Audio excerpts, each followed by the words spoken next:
सो आज हम जानेंगे कि डिवाइडर किसे कहते हैं। डिवाइडर क्या होता है, किसी भी टूल को याद करने के लिए आपको केवल 5 चीजें पता होनी चाहिए। क्या क्या? कि वह टूल क्या है, दूसरा वो किस मटेरियल का बना होता है, तीसरा उसके प्रकार, चौथा उसका यूज और पांचवा उसका लिस्ट काउंट।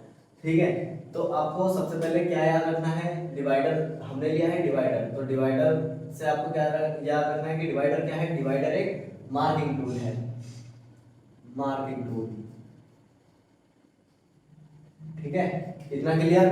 किस धातु का बना होता है, तो ये माइल्ड स्टील का बना होता है यानी एमएस, और दूसरा टूल स्टील भी बोल सकते हो, टूल स्टील के भी बने होते हैं।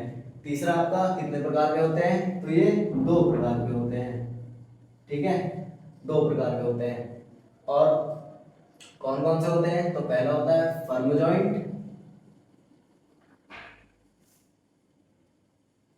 और दूसरा होता है आपका ये स्प्रिंग जॉइंट। हमने जो चित्र बनाया है वो बनाया है स्प्रिंग जॉइंट का। ठीक है, इसका यूज क्या होता है, तो ये सर्कुलर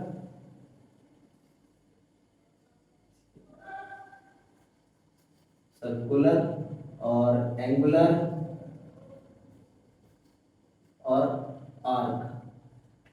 जब आप जॉब पर मार्किंग करने के लिए जो भी मार्किंग मीडिया यूज करते हो उसके ऊपर जब आप मार्किंग करोगे तो इसके द्वारा कौन कौन सी मार्किंग होगी, आपकी वृत्तीय और कोणीय और तीसरा चाप वाली मार्किंग, आप इससे ये 3 मार्किंग आप करोगे।